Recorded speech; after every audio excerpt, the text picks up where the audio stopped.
Welcome to another episode of The Brand Called You, a podcast and podcast show that brings you leadership lessons, knowledge, experience, and wisdom from thousands of successful individuals from around the world.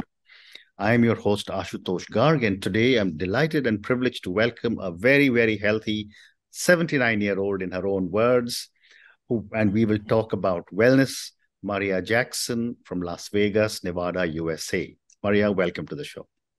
Thank you. It's my pleasure to be here, and thanks Thank for inviting me. Thank you. Maria is a healthy anti-aging warrior coach, and as I just mentioned, she doesn't look it at all, but she says she is 79 years old, and we'll take her word for it. She looks much younger. So, Maria, let's talk Definitely 79. Okay, if you say so. But Maria, tell me, you say that I help people age backwards by helping them to live pain-free and drug-free for life by training them to use safe, efficient movement. Tell me a little bit about your journey and what got you interested in this space. I think I've been interested in this space for maybe 40 years. Mm-hmm. I say this because, I've been a late bloomer, and I became a professional. I began to realize that I would have an abrupt end to my career if I didn't learn how to move correctly. Mm-hmm. So because dancers are a community of not all very competitive, but helpful people, the training always includes proper alignment. So that was my first introduction to what happens if you don't move correctly. So that started it, and it never really got completely refined until I went to college. And I went to college and graduated at age 52. So the reason I mentioned this is a dance degree. That was the only way. I was getting divorced, and money was drying up faster, and I had two boys I was raising at the time. They were teenagers, so I had to get a real job. So I get a real job, but then I decided to go to college, and that kept me going. But I entered a classroom of people that were 18 years old, and I was like 42.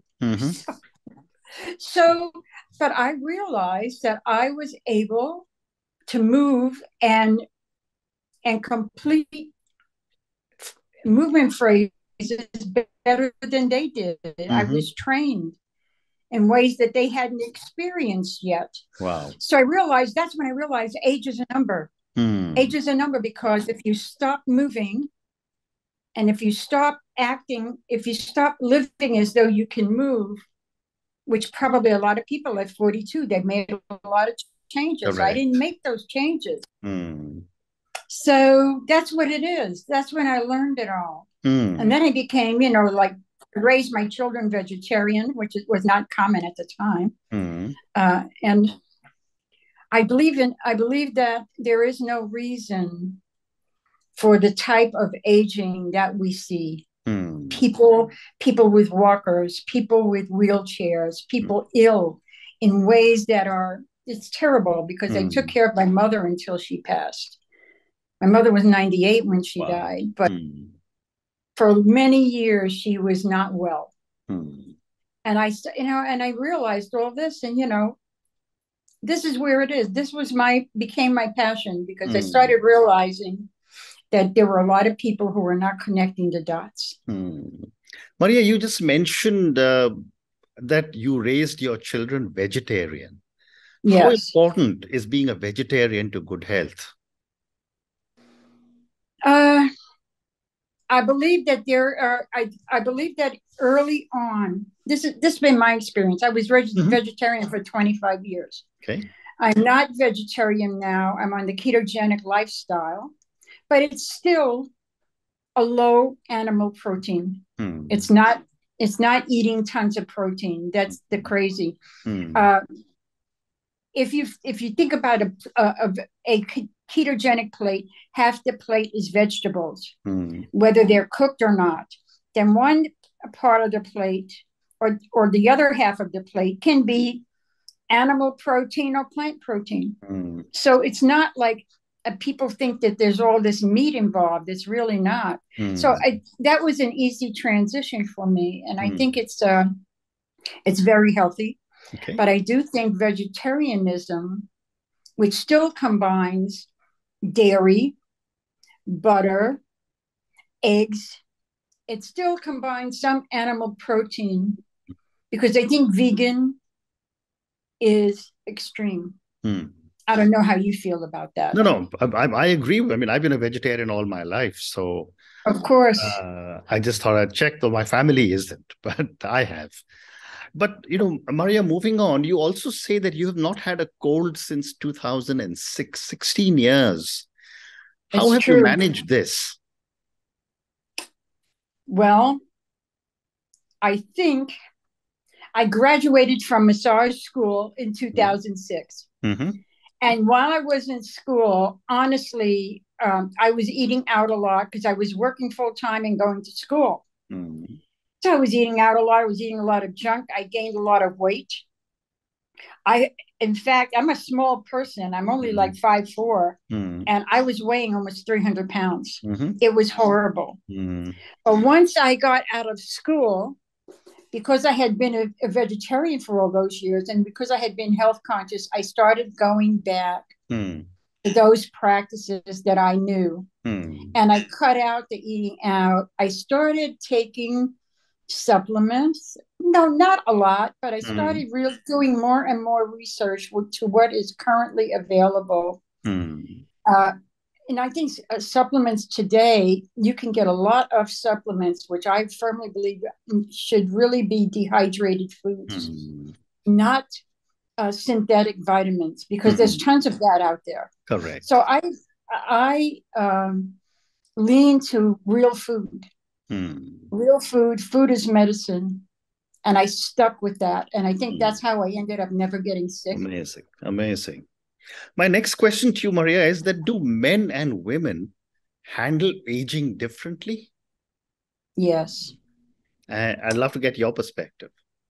I think women are more willing to change. I think they're more flexible. Correct. I have, they're open. They're more open. I think men, they are, they like to be strong and they like to be right. I have male clients, and I have to handle them differently. There's only so much I can tell them. I tell them things gently, and I give them a chance to accept it. It's just that we're different species. We just really are. That's true. Do you think we're different species? Just my question for you. Well, certainly we're wired differently. But, I think both men and women, if you tell them things with reason, the mind is the same. So I think people tend to appreciate it. But let me move to the next question for you. The world is aging. We are all getting older. And yet here you are as an anti-aging guru. What are some of your solutions to combat aging? I think one of the biggest issues today, especially, is stress. In America, and I'm not sure what happens in India, I think you in India have more fun than we do. So stress is so bad that many of the people I follow say that 90% of illness is because of stress. Okay. Because what happens, this is a very interesting topic for me, because stress does a thing. You know what cortisol is, right? It is the stress hormone. Now, a lot of people don't know this, but when they do an organ transplant, they inject the patient with cortisol. And why do you think? Because it shuts down the immune system. Okay. So now, if we are in flight or fight response, where does the blood go? The blood goes to the extremities, the arms and legs to run. And it removes the blood from the vital organs. Now, the vital organs are where our immune system lives. So now what happens with all this stress, we become open to all kinds of illnesses. And they can be, I have no doubt that it can be as serious as cancer. It can be minor, chronic junk like colds and flus and things like that, because we can't fight it off. Right. So the minute we get sick, what do we have to say? My immune system screwed up. So as long as I'm not getting sick, I'm thinking that my immune system is okay. So does that make sense? Absolutely. Great response. Thank you. My next question is that, it's often said, as we are all getting older and older, our bodies are not designed for very long lives. And yet, here you are saying that your mother lived till she was 98, and people are now beginning to cross 100 years old. And I was reading an article where someone said the person who will live to 150 has probably been born. Yes, I agree. I'd love to get your thoughts of what's going to happen if our minds remain active and our bodies don't. That happens all the time, doesn't it? That does. This happens all the time. So that's a horrible thing. But here's another thing. What if the body is active and the mind doesn't work? I know. Either path is terrible. So now, there's so much talk about, I think people overcomplicate health. I think they overcomplicate it. And I do believe that our cell life, according to Dr. Bruce Lipton, I don't know if you know who that is, but he's one of my favorite.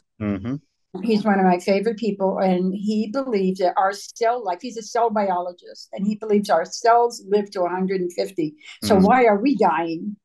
Because we have abused our cells. Correct. So what happens if we live to 150? I don't know. Do we have enough money to live that long? Have we planned for this? And what if everybody on the planet starts living to 150? Yeah.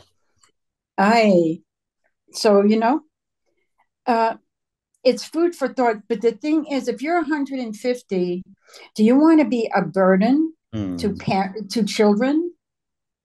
That's another question about that. But here's the thing. Do you know who Dr. Ellsworth, he's my favorite person, Dr. Ellsworth Warham. Do you know who that is? No. Dr. Warham, he passed away at 104. But he wasn't a sick person. He had never been sick. Now, Dr. Warham was an open heart surgeon. So if anybody wants to say that he lived a stress-free life, I don't think he did. He was pretty busy. Yeah. He had performed over 12,000 surgeries and was still working at age 97. Now, we're talking about a mind and a body intact. Yep. And if one person, now this man, I have to tell you something, he was a Seventh-day Adventist and never ate meat in his entire life. So that's a vegan. And I'm thinking to myself, he was vegan. So I'm thinking to myself, wow, he did it. But he also credited the fact that he was spiritually conscious. He was a religious man, and he believed that God was looking out for him, and he didn't have to worry about the small stuff. Very interesting. Maria, we also spoke a little bit about mental health. I'd love to get your thoughts on how does mental health in the elderly how will that be managed in the future? I mean, you've got dementia and so many other kinds of problems. I think, so here's what I'm noticing. And I have some clients who are in their late 60s and early 70s. And I'm seeing that their cognitive abilities are slowing down. But I'm not an expert in this area, so all I can say is that their diet is terrible. I agree. Their diet is terrible. They eat, especially here in America, there's a thing called the abuse of convenience. It is just terrible. Everybody eats out. Everybody goes to the junk food places, and they grab a McDonald's and I'm thinking, your body cannot survive on this. Your brain cannot survive on this. And I believe a lot of it has to do with bad health practices. Correct. Well said. You agree? Absolutely. My next question is that since you focus so much on anti-aging, what, in your opinion, are some of the stereotypes about aging that everyone seems to be talking about, and how do we handle these? That's a real problem, because I'll tell you what, that is something that really it kind of makes me crazy, because they label, by age 60 you do this, and by age 40 you do that, and by age 70 you do this. And I had a real problem, because I was trying to get some side work remotely. I was trying to get some side work. So the minute you put, I was born September 24th, 1943, you will not get a job. And why is that? Because they think that because of that number, that I'm brain dead. Like some people are. Some people have refused to adopt technology. Some people have not moved forward with life. Some people are not working, and they're not up to date on the world. Yep. So I think the stereotype is terrible, rather than looking at people as individuals. I have one lady client that comes every once in a while, and I wouldn't hire her to take me around the corner. Yeah. Because she's gone. Correct. So very sad. I think it's an individual choice, and the stereotyping does happen. But tell me, are perceptions about aging changing in America? I mean, are people willing to now give jobs to the older people as well, or are they still going to be just retired? No, I think, frankly, just from my personal experience recently, I don't think they're crazy about older people. I think they think we don't. I don't know what they think. Instead of looking at people as having lived enough to have acquired some knowledge and experience, they look at people as in decline. You're in decline. You're on your way out. We don't need you anymore. It's that's especially in America. The country that believes that youth is forever. People acting like they're 20 years old when they're 50. I don't know. You're in India. I don't think you have this problem there. No, we don't. But it's the same thing in our country also. The older people either have to take a step down role, or they may not get a role at all. And I actually have a book on retirement, which was published a few years ago. But that we'll discuss some other time. My next question to you, Maria, is that, you were just telling me before we started recording about how you wanted to go to Dharmashala in India, and then the pandemic impacted you. My question is, how has the pandemic impacted the older people in America? Oh, I think it was pretty. I think it was bad. I didn't let it. I mean, it impacted me financially for sure, because I have the massage business, and they made me shut it. So it certainly hit me financially, but it didn't hit me physically. But I think a lot of older people panicked. They didn't trust themselves, so they panicked, and they got scared, and they started staying indoors, and they started wearing masks, and they started taking shots, and they just and the other thing that happened, if some of my friends had family members in nursing home, you couldn't go in to see your family. People ended up in hospitals. You couldn't go in. This was the horrible result for older people. And I think we lost a lot of older people. I don't have all the stats. Yeah, but you're right. You're right. I have time for 2 more questions. My next question to you, Maria, is on technology. How is technology supporting the older people in America? I don't know. I think that I have some of my older clients, I had to force them to get a text from me to confirm their appointment. Oh, really? Okay. Well, I tried to explain to them. I said, look, if I have to call you, you have to call me back, or you have to answer the phone. I said, if I just text you, you can. It took me a long time. There was one client, older man. He was in his 80s. He never would use a cell phone. So now we have a problem because I live in a gated community.